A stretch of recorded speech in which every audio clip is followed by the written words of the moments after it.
So we're here in Yorkshire working with Habitat Aid and Environments for People, turning this lovely lake into a real wildlife haven, but also a sustainable haven. So what has happened here is that Jeff's tried to resolve the problem of water eroding the banks of the lake by using these heavy granite sets and then mortared in all the way around. And the problem with that is, first of all, it gives the whole thing a very unnatural edge.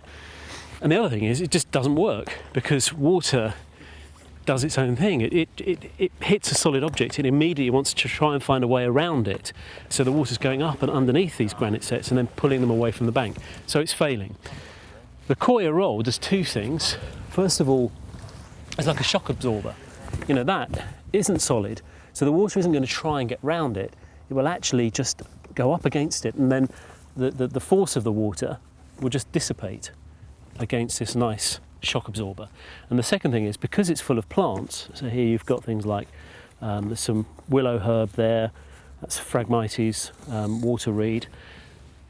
That will form a completely natural edge to the lake. It will transform this from being, well, a reservoir, is what it looks like, a man-made reservoir, into a beautiful, wild expanse of water full of wildlife, none of the problems with erosion. It will just look amazing.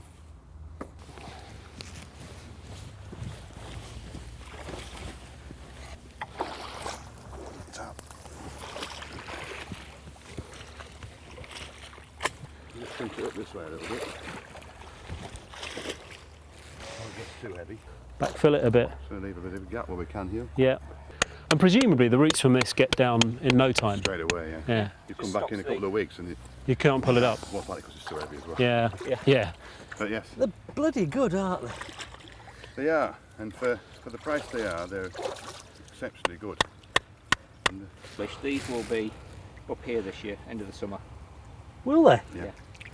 You can book them up or you can leave them open depending on what you want to do. But There is a big problem in the UK at the moment with alien aquatic plants that have come in from through garden centres and nurseries from America and China and places like that.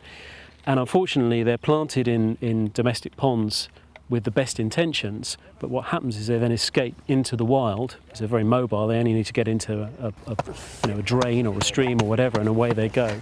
And they cause massive, massive problems for our own native biodiversity. So very important, if you are planting up a pond or making a new pond, use native plants. Don't go alien. Oh, you got waders? Some of those. Are they tied together for a reason? Is that how you wear them, tied together? It's so that if you do go down, I was more thinking that it was a case of tying them together so you do go down. Whoa, look at that. One for the ladies. God. I tell you what, these are full of holes. This plan is full of holes. Right, what am I doing? they look really good. Oh, it's not a hole, it's a gash, is that? The Titanic went down with a smaller hole than that. Yeah, that's what I'm worried about. I've been equipped with what can only be described as the worst pair of waders in the history of mankind. I've got water somewhere up to about here, We diverted them and it's not, of course, nice, clean, fresh water. It's full of clay. But, you know, there's worse things to do on a sunny day, isn't there? It's beautiful. So I'm planting some water mint. Here it is, lovely little thing. As the name implies, a member of the mint family. Smells very similar to garden mint. Spreads beautifully, and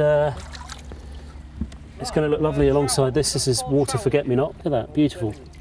You can imagine when this grows up a little bit. What a combo. Really But it's- good combination for the amphibians, for, Is it? for the newts and things like that, for egg laying. Because the newts love these small little leaves for laying To get individual the eggs on. right, okay. Yeah. And presumably the same with this as well. Yes. And you could presumably use that water mint as a culinary mint, couldn't you? There's nothing to Yeah. stop you using it in cooking if you wanted to. Just because it grows in water. probably a bit fresher. Probably, yeah. here we're just taking these reeds that have been growing in the pots, making a hole about that deep, and then popping it straight in the water. So it just, and then firming it back in. and because it's a plant that grows in water, it's fairly straightforward, easy planting. Oh, now see, this is a problem with waders that have got holes in. I am now. Oh, beggar. Oh. Thanks very much, everyone, for your help. Brilliant. I mean, it's made such a massive difference already, Matthew. Yeah. Yeah, it has. Well, the great thing about water plants is if they like where they are, they get going very, very quickly because they've got everything they need. It's not like you're planting a plant, a plant that loves sun in shade and it's just going to fail. You've got plants that love growing in water. They are aquatic plants. As long as the water's clean and healthy, put them in and away you go.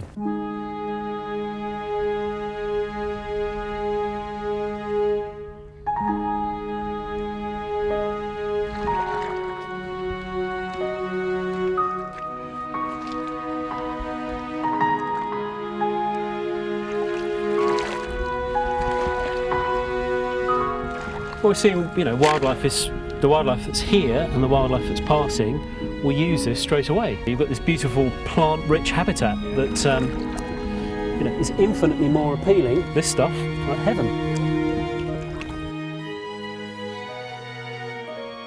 Looking good. Yeah, it's looking good, isn't it? And obviously we just put these plants in and they need, a good couple of months really to establish and get going. But look at that, it looks now as if it's a natural body of water and not a reservoir as it did before. And Jeff's excited, he's loving it. Well, that looks fantastic, doesn't it?